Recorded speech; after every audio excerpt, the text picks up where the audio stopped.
let's get into it. Like one of the things I was really excited about chatting with you about was, the real world needs of clients at agencies. As a guy with a background in some decently sized agencies of some repute, both positive and negative, depending on your opinion in the world, of how people feel about agencies. I think one of the, not you, I'm just saying in general, I think one of the big issues is agencies aren't necessarily aligned with the real world needs of their clients. I think there's a gap kind of happening there. Yeah. And I'm curious, like, how you feel about, or as somebody that has built successful agencies and gotten exits and really built the structure. Yeah. Like, how do you feel the agency's needs are, or how do you position caring about the real world needs of the clients at the agencies? Because I think, to be fair, there are agencies that can fail clients, but there's also a lot of clients that can just wildly fail the agency because it's a simpatico relationship. Yeah, I think that's a really good point. So first of all, I'd love to take credit for the building and the exiting, but I'm supportive of great founders that I worked with. And there you go. I love it. I love it. And look at that, man. This is fantastic. Yeah, exactly. But no, I think this is really brings up a great point, because agencies, there's so many of them, right? And it's hard to really know when you're finding a good one. Plus, you look at some of the really big ones that have grown and built, giant brand names. And then, how do you know that you're really getting the treatment that you need, that you're getting the most value for the money that you're spending? And, a lot of them, they get very bloated and they become process heavy. And there's kind of like a medium that needs to be found for every brand at the unique stage that they're in and what their need is. So it's great when you can find an agency partner that you're with for 2, 3, 4, 5 more, years. But a lot of brands, like, they do need to evolve and graduate and say, like, hey, they were really great for this stage or these last 2 years of where we were, and then we needed to make a change for someone new. So I think for agencies to really be the best that they can be for brands, there's a lot of accountability that needs to happen on both sides, right? So the brand has to make sure that they've got strong management that's managing the agency, asking the right questions, has someone that's dedicated and has knowledge in terms of what they're doing. And then there also has to be really good expectations that are set when you're making that agency decision. What do we need help with? How much do I actually need the agency to take over? And how much do we want to have in control? And then there's some gray area in terms of, like, well, where do we want to be collaborative as well? Or do we have another vendor, like, let's say a creative agency and you're the media agency, and, like, how do we want that relationship not only to collaborate, but to be, like, really, symbiotic as well? Like, everything has to work really nicely. So there's an accountability piece in terms of, like, the client really managing the agency, and vice versa, managing the client. Like you called out, clients can be difficult too. But I think for a really great agency, especially in the performance marketing space, which is where I come from, where everything is about results, gotta be ahead of the curve, right? You can't just find a product that works and you're like, okay, great, this has been really successful this year and the previous year. Like, you have to adopt technology. You have to make sure that, like, you're evolving at the same rate that the creative messaging is evolving, that all the social media platforms are evolving. Where's the younger generation going? Where are all the impressions and eyeballs shifting to? So there's got to be really strategic leadership and a lot of innovation on the agency side, I think, to really, create and continue to evolve the best possible product for their clients.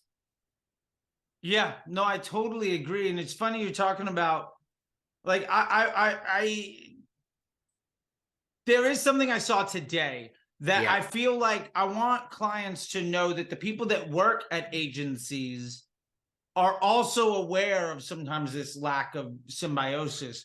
As a former supervisor at Omnicom of Resolution Media, there's an organized, like, walkout, because the average pay is $50K and the CEO makes $20 million a year. I saw that on oh my God, what's that Instagram account? Chadvertising. Oh yeah, Chadvertising. Love Chadvertising and Baller Busters. Two of my favorite like advertising. Like the Baller Busters. I don't know if you've seen that one. I haven't seen that one, but I follow digital advertising a lot. I saw Yeah, the no, whole Chadvertising is excellent. yeah, I'm Shout out to Chadvertising, not a sponsor. Check them out. yeah. Right. And then Baller Busters is great too, because they just take all the like hacky gurus and they're just like, oh, by the way. And then like it's a like if you think the person on the sales call is not legitimate, go to Baller Busters, and if they're mentioned, 100% not legit. Okay. But yeah, and I just shared a video on my channel about how I used to spend $1 million a day Yeah. at a 20% commission. And I made 75K a year. Yeah. And Yeah. that would make It's $1 quite a million a markup. week profit. Mm-hmm. Like, that is ridiculous. Mm-hmm. And I just want people out there to know that, like, people at agencies are aware of when that's happening. And I think it's also good to know that, like, people not every, like, I think some folks have an opinion of the agency world. And I want people to know they're not all bad. Like, they're very good people in the agency world. It's just at some point it gets bought out by a holding company and bought out by a holding company and bought out by a holding company. And then it's a bank. Yeah, yes. I think that's actually a really good point, right? Because you have the big five and you've got all the agencies that have been acquired by the big five and are kind of like living in that ecosystem. And then you have all the startups, right? So I think in my experience, I work with a lot of growth stage agencies, which is where, you know, my focus is. There's a lot more on, I think, the profit sharing side. Now they all have different approaches. I can speak to, like, you know, the agency that I came from. We were very transparent. Like, it was commission based. Essentially, there was an ask for people to kind of take a haircut on their base with uncapped commission. It was very transparent. You know, your level of your role was on like a document that everyone that was your peer that did the same job had access to. So the salaries there was a lot of transparency there. And then it was commission based. So if you crushed it, and it was all communicated and agreed to, so everyone knew exactly like how much of the take home they would get. And the better they did, if they could actually scale their clients and we could bill more, they would earn more. So you had a lot of people that were, you know, really doing very well. The clients are doing well because, like, their campaign managers and their teams are heavily incentivized for them to perform, right? Like, most of the time, the majority of the time, like in an ideal world, you're only scaling if there are results there.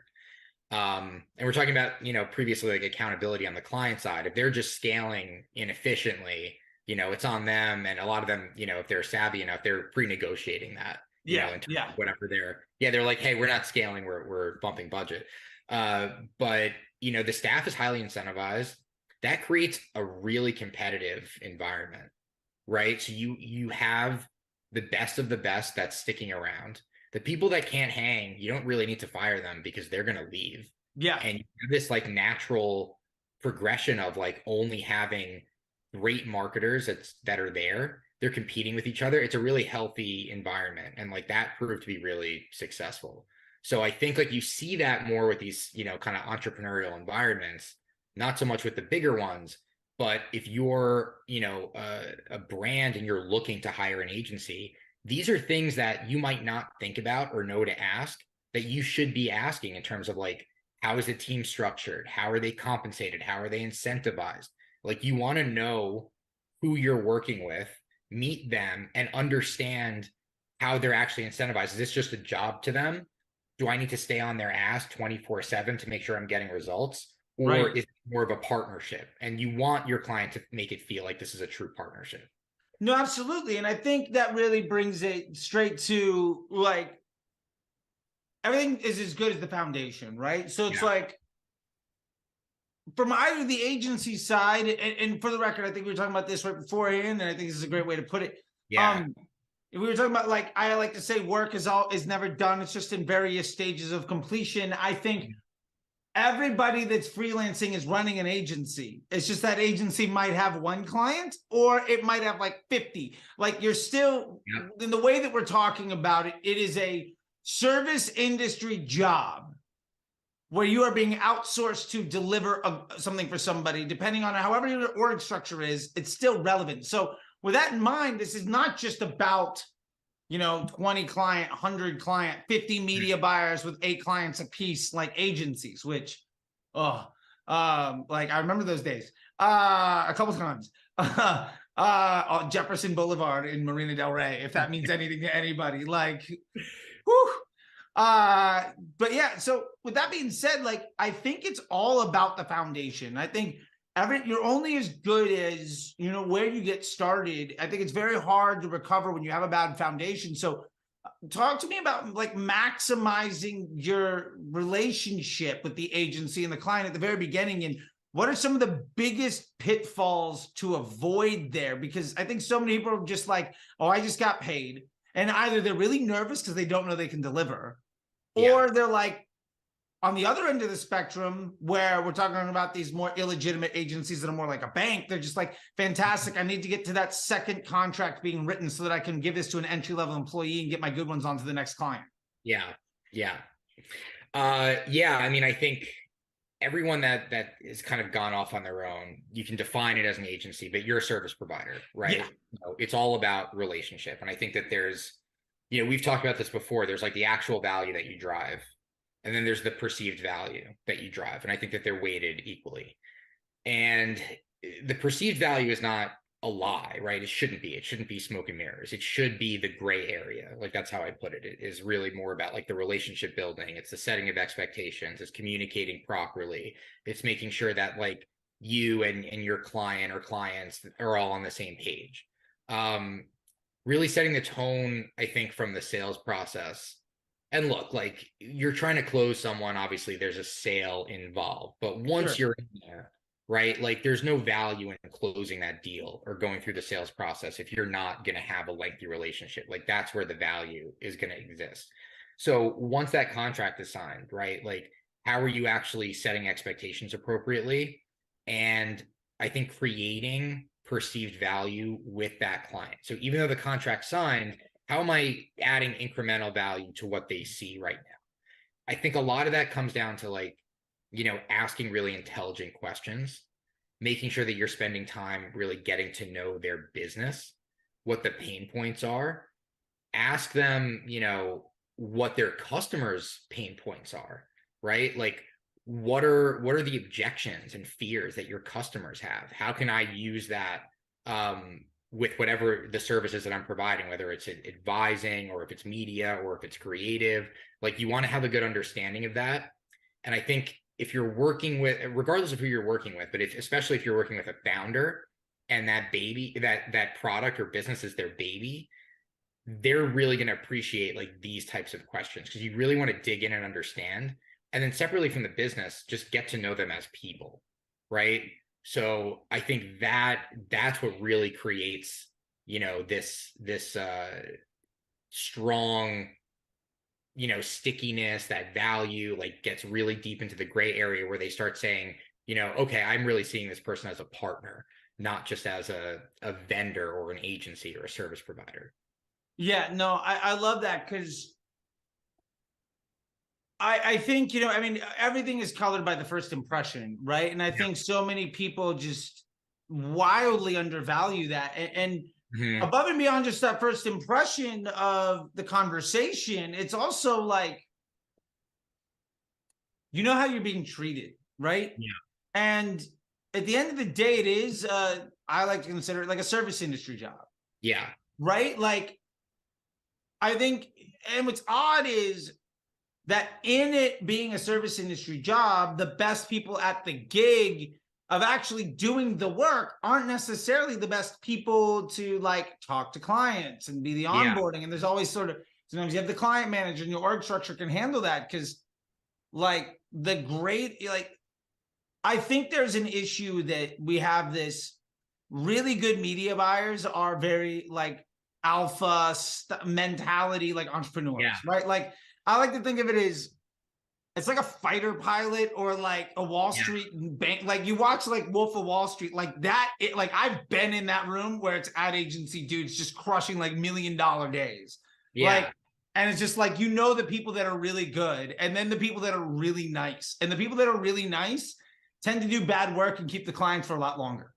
And the people that are really good tend to leave the agency and start their own thing. And like there's that whole ecosystem of that. I don't know if the people that are really nice keep the clients always for longer, but I've seen them, they keep clients for a lot longer than they should have. I'll take that. Yeah. People stick around for a lot longer than they probably should have been there. 100%. Yeah. They can work in recovery or like the loss prevention department, basically. Is to give you like the really nice person. I remember there's a couple, like I was at a spot where these two girls were fantastic at it. Yeah. And it's not, I think men and women can both be great at this, but you could give any client to one of these two women that was like 10 days and they were gone, and they would stick around for another 6 months, even though it was terrible, even though like there's absolutely no reason they should be there.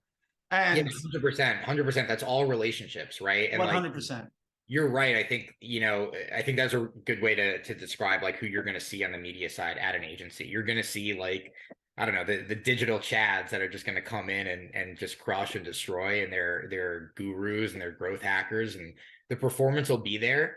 And they're definitely the more innovative folks, a little bit more entrepreneurial. But you've got like on the other side, the perceived value people. Not to say that they don't have actual value, like they do, but their strength is going to be in the relationship building. It's going to be in the storytelling. A little bit less in the execution. But I also think that there's a beauty in like having an agency where you can have a team, especially if you're pairing people up, right? Like strategically pairing one of each of those folks up, or having, I mean, that's really why there's an account manager. Or a client success director, whoever's really the relationship manager that can really step in and be the communication point of contact for the jet pilot to really go in there and execute and be, precise and be a warrior. So I think, looking at your personnel and staff and like looking at the different ways that you pair people up and evaluate talent, who can be a manager and who can be an executor, and an individual contributor, like that's really critical in terms of just managing a team. No, I totally agree. And with that being said, knowing that there's multiple roles and knowing that there's a lot of different places that how an agency can service a client, I'm curious, what are your thoughts on like, what is the role of the agency in the brand story? Because you mentioned like they might be the right person now, but they might not be the right person for later. And how does that evolve, at least in your experience? Yeah, it definitely, especially in the performance side, right? Like my background's in performance marketing and e-commerce. So I think that is very telling, because a lot of brands, like they may have an ultimate or aspirational goal of having a full in-house team, where you kind of own and control. And a lot of them are really open about that from the beginning. They'll sign with an agency and say like, hey, look, like we really need you to get us to this level. And then my goal is to bring it in-house. That's great when they're kind of transparent about that, because they're setting a target for you. Right. Not that that's always definitive, right? You get to a certain point, if you've added enough value and they're like, hey, we can't get rid of you. We can't afford to, that I think is a benefit too. I wouldn't be afraid of the transparency coming from a client on when they want to make a transition. But when they're growing, like let's say you're working with a smaller brand and they're kind of like at the early stage of their launch, like all of this fluffy process stuff is it's really not that important. It's all about just executing, moving fast, keep me, at a strong ROAS or a strong MER. Like I just have to have money coming in. I need to get to this level. And like you can have a really critical part in like that first leg of the race, if it's a marathon, and then, you kind of need to evolve. So I think for a larger agency, like, you can have a critical piece of their story by saying like, hey, you're coming in, this is your spend level. We're only going to do 2 channels. You're going to get 2 people on this team and we're paying this much. And you get to a point where you're like, okay, well, we need to start adding services. We need to start expanding from just our top of funnel marketing and like ramp up on the Google side. We need to start ramping up shopping. We need to actually upgrade you to Shopify 2.0. We have resources that can help you along with all of this. We want to take over your email, right? So like you can have a critical part in growing with them. But if you are more of a boutique agency and you're going to keep your staff limited because the founders don't want to scale too fast or manage too much, you might just say like, hey, we're kind of at our limit. I think a lot of businesses don't want to do that because they want to retain the business. But I do know an agency in the space that like they consider it graduating, and they talk to these clients and say like, hey, we really help you up until you're, 20 or 30 million ARR. And then we pretty much will graduate. We'll let you graduate away from us, and we'll make those intros to strategic like agency partners that we have that kind of take our top guys. So I think that they're a critical piece of the story, and you want to have success during whatever part of that timeline is, and have the brand founder speak really highly about you and recommend, your services to other brands that are where they were when they worked with you. Yeah, absolutely. And to that point, I think, to be fair, bigger isn't necessarily better either. Yeah. Like, I know plenty of people that do one thing pretty well. Mm-hmm. And like maybe they're the 5 million to 20 million agency, and they got a 5-person team. Yeah. And they're really good at that work, and they do the same stuff basically every day, in and out, and they're able to really iterate and get into the weeds of that. And their workload is less, and their take home is more. Yeah. Than, well, everybody but the folks at the top, and even the other folks at the top of places that have like 20 clients that need to hire, because the more clients you have, you also have larger legal, you have larger payroll, you have larger liabilities, insurances, like operating costs skyrocket with agency client volume. Yeah. And like on the side of just being a successful entrepreneur or a successful agency owner, like measuring your worth by the bank account. And I'll put it this way. I know plenty of people that run a 7-figure company that make 3 times, 5 times as much as the folks that run the 8-figure company. And I mean, the person at the top, what their actual take home is. Yeah. And it's like, sometimes people work really hard to figure out a way to give themselves a day job where they're making less money and working a lot harder. Yeah. Yeah. I feel like I have the benefit of knowing a lot of entrepreneurs. From working for 2 very successful entrepreneurs that went through an exit, and through that network, and kind of just through the businesses that I've worked with, which is great. And I know small ones, I know large ones that have exited, some that have been in business for literally 4 decades, and are still running everything and made all the money in the world. None of them are the same, right? Yeah. Like, they have different needs in their life. I know one that like really looks at an exit and a huge payday as like the measure of success, and I know some that really just want to have like something that's small and controllable that they can run for many years, make a lot of money, and just kind of enjoy what they're doing. Yeah, I mean, if you can build yourself I know some folks that have built themselves a playground. Yeah. Then they show up to work at like 10 something. They leave around 3 or 4. They're there 4 or 5 days a week, and they're balling.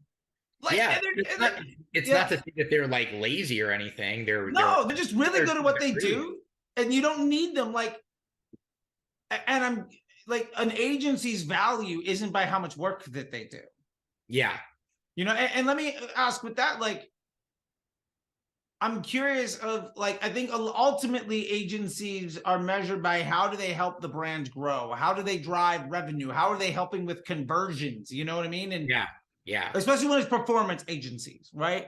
Of email or paid social search, whatever it happens to be, there is a bottom line dollar valuation. And I'm curious how you've gone about like understanding, like, helping people understand, is your agency helping with conversions? Like, what do people need to know?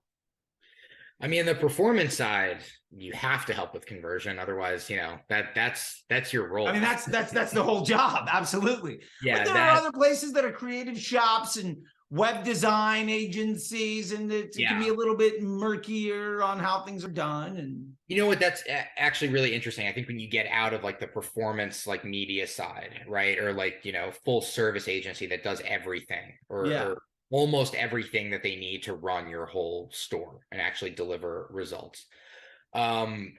But I've been, you know, I talked to a lot of different agencies, and I've been talking to some creative ones as well. And I met with one today that does like really great production. They work with brands that are kind of at a minimum, I think they told me was 50 mil in ARR. So they're doing like big productions, but they're one-time, you know, contracts. They don't have a lot of recurring. They don't have a lot of other value in terms of going a little bit further down the funnel. They're very focused on like the one thing that they're good at, which I respect. I tell, you know, every service provider that I work with, like, don't run away from your core offering. Like, keep your identity, keep your DNA at the root of your entire service as it evolves. But I think there was a big opportunity for them to really say, like, okay, we're really crushing it on this top of funnel piece, but how do we supplement it with like everything that comes afterwards, all of the DR stuff, building out campaigns? Why aren't they doing landing pages that match like the top of funnel campaigns that they're developing and producing?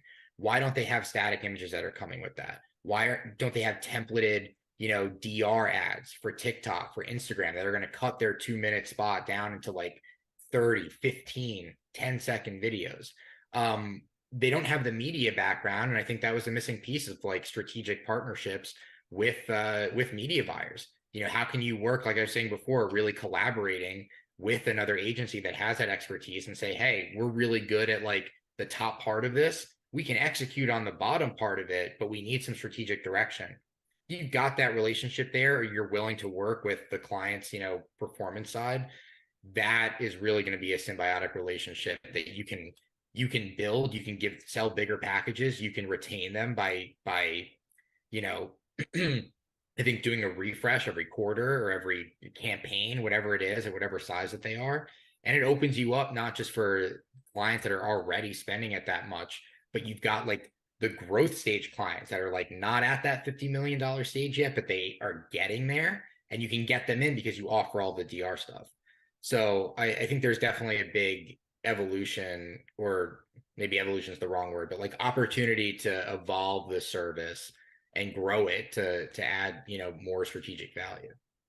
Yeah, no, I definitely think so. And I think where I've noticed some of the biggest issues for instance, performance marketers is just in that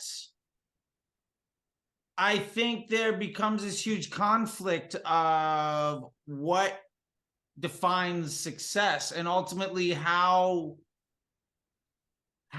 people are ultimately getting rewarded for the work that they're doing. You know, it's which I think goes down the rabbit hole of attribution and all sorts of stuff like that. And I think I've always taken the role of, one of the things that I did early on that was really helpful, that I kind of just got into the space because I was put into a room to. So back in the day, I was senior ad ops at a place called Hyphen, which was one of the, became part of the Nexstar Media Group, and I was there through a couple buyouts, right? It was wild, just their growth, because they had, you know, we had good clients. And one of the things that I did was I was known as like the guy that could take money from Criteo. And what I did was I built out this doc that I still use today called the Ecosystem ROAS doc. And it was literally sit there to measure incremental lift, like at a glance in a spot. And I would just say, all right, every agency, we're going to have all of our agencies. You have all of your in-house teams, whatever. We're all going to put our performance into a doc. And we're going to see, like, when we invest more in one place, what happens? Like, let's get better our investment portfolio. Yeah. And I think in 1 year, I probably pulled 50 million in billable from Criteo, from like, wow, just showing that what they did didn't actually produce any result. Yeah. And what we were able to do is say, well, just give us that money. And then, hey, look, this number went up by more. And so we were really able to prove the bottom line change. And I think that was how we at least went about it. Yeah. Yeah. I realized that I missed the answering the question on measuring success when I went down the rabbit hole with the creative agency example. But the point there, I think, was to, if you can develop like the DR side, sticking with that example, you can measure the success of what you're, sending back to them. So with creative, it's like, all right, well, how is this actually impacting your business? It's not just the cost of the production and our margin, but is this actually adding value? Did it drive conversion? Does the media team actually agree with that? Did they think that we were a good partner to work with in terms of giving them creative that they actually want and can use versus just dumping assets on them that, isn't built for success? So I think with your example, like obviously pulling and visualizing results, looking at, what you were doing previously, like how do we compare to your previous agency? How do we compare year over year, week over week, campaign over campaign? The new creative assets that we rolled in versus the previous ones. Are we constantly A/B testing? Are we establishing controls and then testing against those controls to always show incremental lift? Oh man, now you're talking crazy. You're talking about the things that get me banned on Twitter for saying, like, I love it.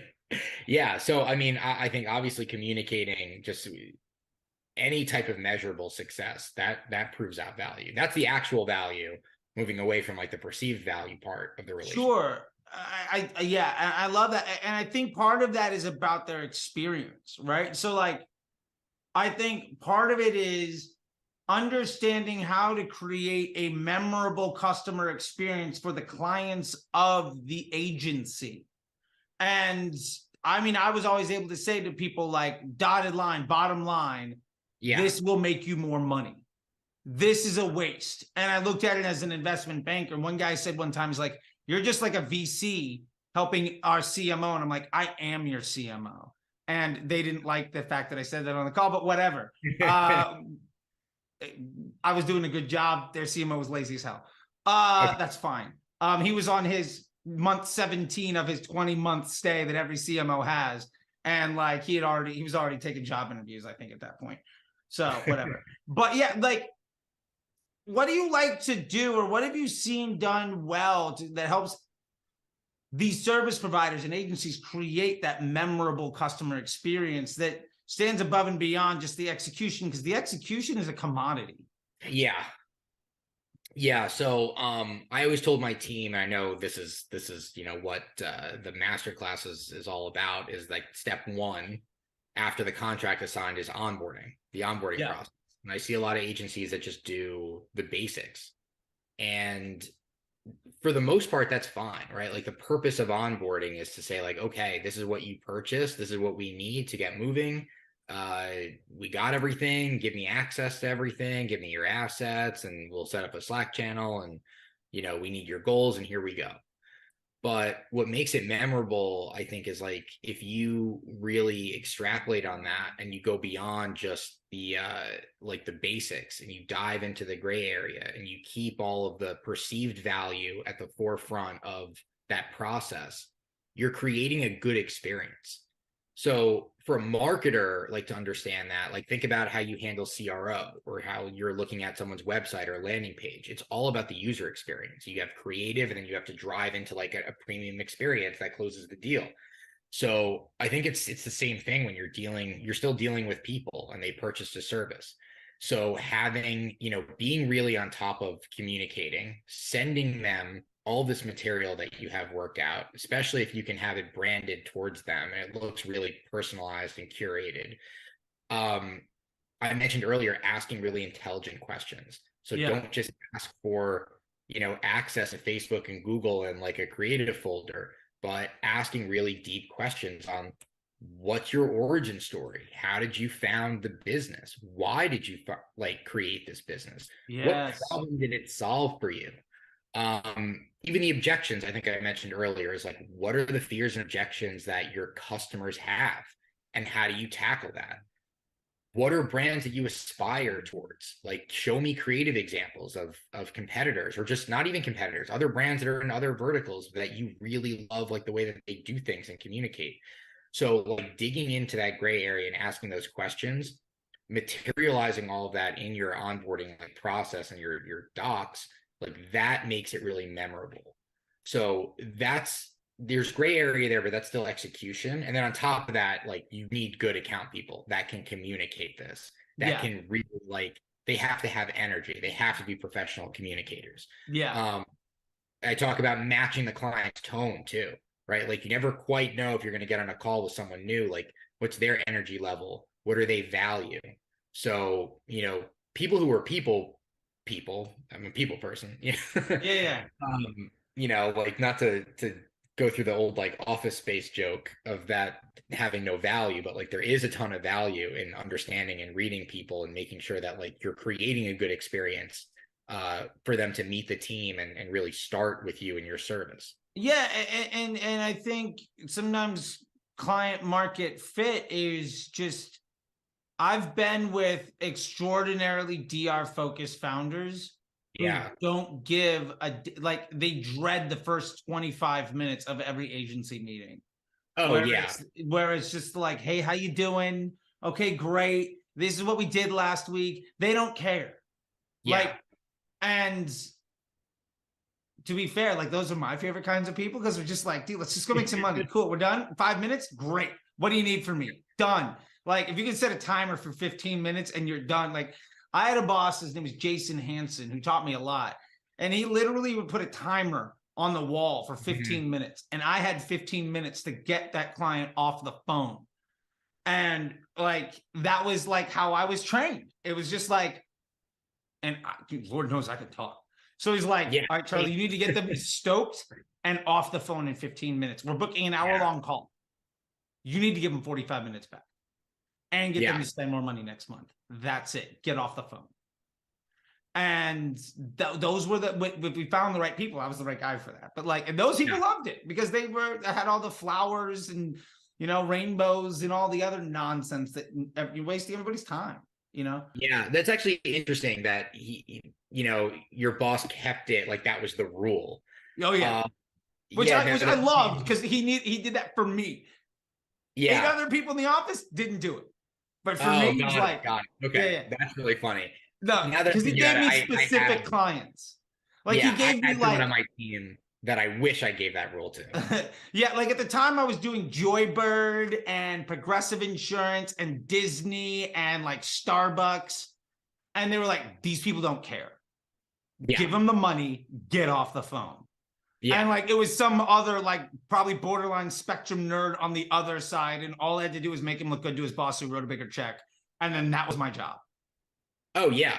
Yeah. Look, I mean, think about the difference in the clientele, right? You're talking about businesses where you're not dealing with founders. You're dealing with like someone that just has a job there. It's the marketing manager, director, or maybe the VP is there for like just the first onboarding and then disappears until the QBR. In that case, I mean, it's got to be business, and all you're really trying to do is you're going to connect with those people, but separately, right? Like how do we get them out to dinner? Get them drunk and then start to develop all of that fun stuff. But on like the founder entrepreneur side, I think more often than not, like we really get them talking with those questions, like really ask them, I love that. What was the origin story and why did you start the business, and tell us, like we really want to know. And it sounds like a date. Hey, you're dating them, like where'd you come from, blah blah blah, right? And if you can remember those things on the second date, it's gonna probably end up in a third. It's not that we didn't have the technical founders. We definitely ran into people that were just like, hey, I already run, like I'm the founder, but I've been running the media and I'm like in the weeds and I'm going to be in the numbers every day. And like, they get in there. That's a tougher nut to crack, but that's where the value of like your account manager comes in. They have to know really well what switches in their own brain to pull when dealing with this kind of person. Like what am I going to spend more time on? What am I going to spend less time on? Is this person really going to value an efficient call? Can I give them 30 minutes of the 60 back? Like if I can do that, then great. And I did find that like those people typically would fill out their onboarding document with a lot more detail. So you could wrap up the call a lot earlier because they've handed you everything that you need. Yeah, I love it. I think that just goes to show just how there is a fit to the clients and the agencies. Although sadly, I see a lot of folks say, well, the fit isn't about is about the strategy. And I don't think it has anything to do with the strategy. I think it has to do with the people, right? Yeah.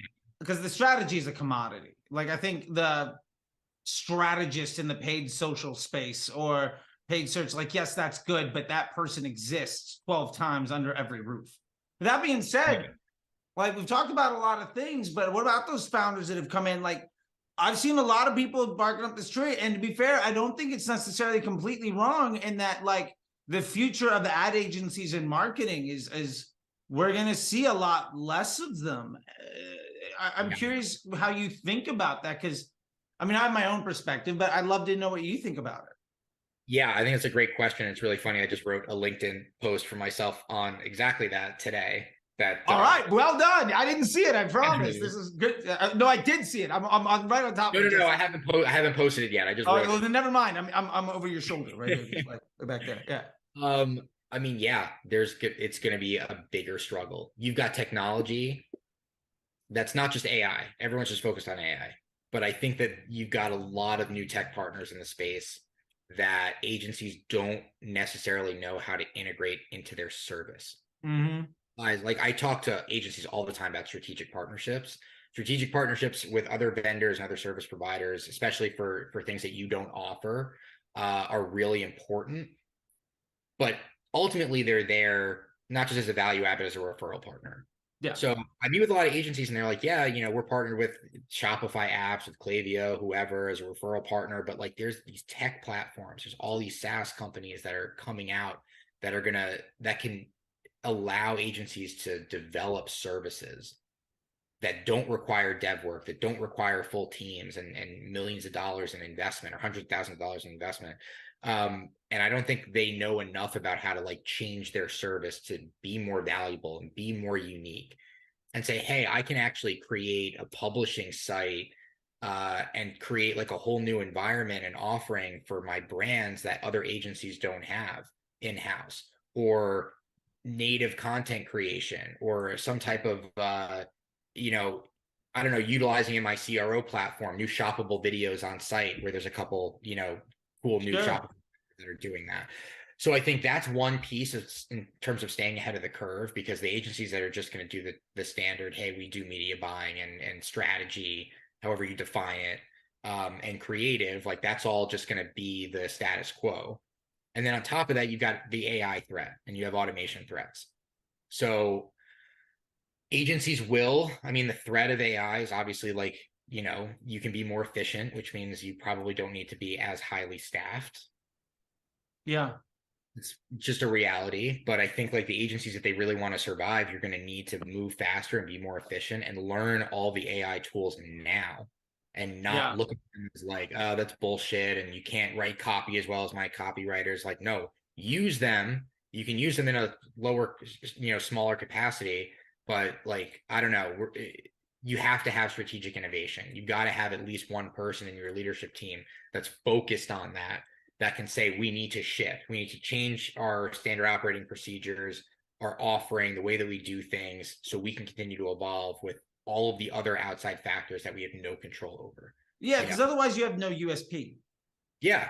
Right. And I think I just dropped a video on this one too, just what it's like I'm referencing this thing because it's top of mind, but like, I think there's a ton of people that have commodity skills and they don't realize that they're basically, I think if you have a client or you have a job where you basically show up and do the work, that's more or less kind of a handout. Like somebody else did all the work to set that up, but you're also ultimately immediately replaceable. You're not worth more. Mm-hmm. And if you're not bringing undeniable value by combining some unique something, then why do I care? Right. And as soon as anything goes wrong, I can blame you and go off to the next guy. And so with that being said, I'm curious, like, when do you think working with an agency is the right place? Like sort of that relationship, when does it work best? And when do you need it? Because I think like there is a revolution happening through here with this self-service. I mean, Facebook, go broad, you're done. You can use ChatGPT, you're kind of done, right? Like I would argue don't use Midjourney, but you can like use creatives.io and like Canva, and like, man, I just eliminated 3 partners. Yeah. You know what I mean? So when do you feel like agencies, when does it work best to bring somebody on, or what type of agency to bring on might be a better way of living it? Yeah, I mean, I think of course you have to look at the resources in your own organization. Like I want to do whatever it is. If it's media or anything else that any other service provider offers, be shipping and fulfillment, right? Most brands don't own their own warehouses. But like what resources do you not have that you need that you have to outsource? Yeah. How much of their services do you actually need? Did you try and do it internally and fail at it? And then I think it's not just identifying I need to hire an agency, but identifying the right agency partner. Is it just going to be about execution and like their track record for brands in a similar vertical, or are you meeting and working with people that are impressing you with like their strategic thought process around your brand specifically? Are they going to do things different, even if it doesn't work? Right. Yeah. Because I think with all the tech and like AI, you can have Chat GPT spit out basic stuff. Like you can say, hey, write me a script and give it a bunch of, prompts and value props and whatever. And it'll give you a basic, what you need. But do you want to be really disruptive? Do you want to, change the narrative around your product or your vertical? Are you trying to compete with people that are with other brands that are way out of your like realm right now? I don't think that's going to come, at least not yet, from a machine. And you still need human thought and human creativity to help you do that. And a lot of the time, I think it's like multiple people brainstorming together. So I think it just depends on like where you are and what you need. Do you have the resources? Maybe you do, and like they're not cutting it anymore. Sure. You need fresh, you need new brains and new ideas. That could be a time to say like, hey, we're going to go to an agency. Maybe we're not looking at it long term. It could be a temporary boost, and we're going to do a 6-month contract and see if they can, be a little disruptive in what we're doing, and then take it back in house. So I think there's a lot of different ways. It's just about asking yourself objective questions, and trying to just be intelligent about, what are you trying to accomplish, and do I have the right resources to do it? Yeah, I love it. And I would add to that sometimes, like, I would focus, do I need this? Yeah. Like, for instance, at Under Outfit, we didn't hire a CRO company. Like the CEO was handling like web page design. Yeah. Until we got to 40 million a year. Mm-hmm. And like the website was not great, but like that wasn't the problem. Yeah. It seems to be, producing a lot of revenue. Yeah, we're doing all right. And I think people just hire out because they want all the sexy things of whatever is important. But like when it's right, I think for me, it's when it's somebody that's better than you at the next best area of opportunity, hire for that in a way where, like, for instance, I've hired email teams. Yeah. And sometimes I hired them because I knew they were robust enough to just not do it poorly. And if I paid them to do the job, I was going to make profit off of that investment. And I just needed that box checked. Yeah. Like, it's checked. We're profitable. Cool. Done. Moving on. Because I that's not what's going to make me go from 50 to 100. Yeah. I just need to make, like, that's what's going to allow me to not screw up the 50. And their whole job is to make sure that I never need to talk to them. And I told that our buddy Dylan Ander at splittesting.com, I told him when I signed him on for a client, which they're great, I told him, like, I'm going to pay your fee, and your job is to make sure I never notice that you work. Like, I want 5x my traffic and my conversion rate to stay the same. That means you're doing a good job. Yeah. And like, that was the relationship. I'm curious with this because it is all about the relationship, and it's all about like setting that foundation and that expectation, and also finding the right one and selling yourself. So really, I think this comes back around to something that you and I are working on, which I'm excited about, which is building that perfect like onboarding system, because part of it is making sure that even in the sales call, they understand what's going on. And I mean, we don't have to necessarily get too deep into it because there is a masterclass. You can check that out, links down below, and I highly recommend that. But I'm just curious from your perspective, like, what goes into building the perfect agency onboarding system, just at a 50,000 foot level, because I think that so many people don't know what they don't know. And they also don't have a guide to help them get there. And we built that guide, but I think even if they don't check that out, like what is included in a system where you would say, I need to have X, Y, and Z all covered? Yeah, I think it's a really good question. And there's a lot of different ways that you can approach it. It's similar to saying like, well, what do I currently have in place and what am I missing? And then part of what I'm providing in the class is also like a self-assessment for post-call. But I think this separately can also be a self-assessment on like, well, what else can we include? So that you have the basics, right? Like what are the basics that I need to have a successful onboarding, which is of course access, just so you can deliver on whatever is in the agreement. I like to go into like, okay, what is all the other, supplemental information in the gray area that I don't have? You're essentially taking over from the sales process. Everything's happened with the seller in most traditional scenarios. And then it's being passed off to the execution team. So you're there to maintain trust. Not yes, you're starting from scratch a little bit as the salesperson goes back to doing sales and works on the next one. But you really have to maintain that trust and get as much information from the person that closed the deal, so you already have it and you feel like you were involved. So how do you really do that and record it? Make sure that you're just aware when you get into the first call and conversation so you can speak to it. Send detailed, whether it's an onboarding questionnaire or documents that you filled out over to them that actually shows and says like, hey, we've got all this information here, and what I don't have, I'm asking you for it. You want to be able to like kind of pre-prepare with templates. So first point of communication, like I'm templatizing emails that go out, welcoming them in. Here's everything that you need. Here's everything that I need from you.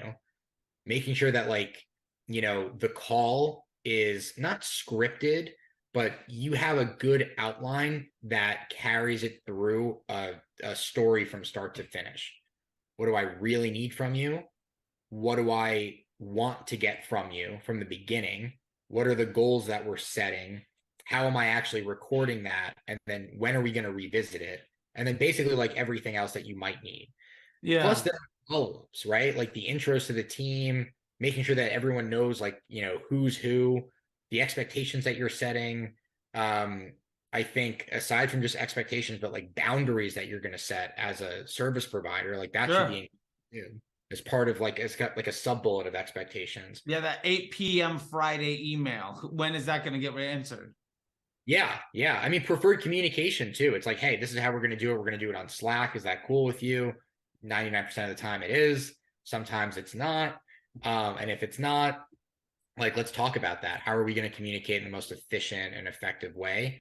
Right. So there's just expectations and when will I answer? And, knowing to acknowledge a question if you don't have time to respond to it right away. That's not really part of onboarding, but just like general, client service. I don't know, just like a best practice in communication. Yeah. And then I think just like the follow-ups, right? Like when you finish the first process, like the self-assessment, ask yourself, how did it go? What were they like? Who are the players on their side and what are their roles? Who's going to be difficult? Who's not? Who's lacking certain knowledge that we're going to need to educate and nurture maybe? Who's really an expert in certain areas where like I may not want to step toe to toe with them here because I'm gonna, even if I'm right, gonna lose that argument every time. Yeah. And educating the rest of the team on that. And then, I think just the final follow-ups of like, it's not just that onboarding call, but like, what does the first month look like? Yeah. What does the first term of the contract look like?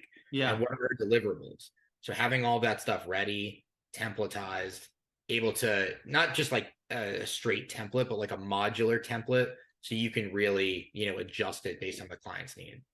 Yeah, and I'm super excited about what we have inside the masterclass because it's going to have all of that together. So it's sort of a like overview of all of those things in a much deeper depth with like guidelines for everything there. And I know we got to get going in a second. I just want to say that I love the idea here that the perfect onboarding sets up the successful first term, because it's about the relationship and it's about getting that second check and making that relationship work. Because just as you think of an e-com business of that person coming back to buy again, like in a service business, it's do they renew, right? And yeah, 100%.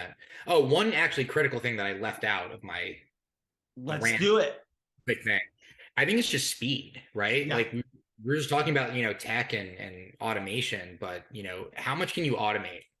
How many triggers can you set up? Like you want the process to be as frictionless as possible. Not everything can be automated or templatized, but as much as you can. I mean, it's not necessarily for the client outside of just like the speed factor, but it's more for your team, the efficiency of your team. Like you need your team that's servicing the client to not be underwater. The more you can automate for them, the easier their lives are, the happier they'll be, on the call. Yeah, no, I love it, man. Well, hey, dude, thank you so much. I really appreciate it. And yeah, like if you just want to make sure that anybody, if they want to get in touch with you, like how do they do that? How do they do that? Oh my God. Well, you can email me. First of all, thanks for having me. Sure. Yeah, so you can email me. My email is Jesse at DeBear Direct LLC. I'll put that down below. Yeah. We'll put that in there. You can find me on LinkedIn. I do some posting there. You can find me on Mentor Pass. You can find me, around the interwebs. So I love it. yeah, check me out. I'm working. I'm my consulting business is still somewhat fresh, so I'll get a website to everyone as soon as I have it. But definitely feel free to email me. I'm in a lot of the kind of like the D2C Slack community groups too. If you see me around at any type of kind of Shopify partner events. Love it, man. Well, thank you so much, dude. I'll let you go, and thank you so much, man. I really appreciate it. I'll talk to you later. All right, thanks, Charlie. Appreciate it. See you, buddy. All right, later.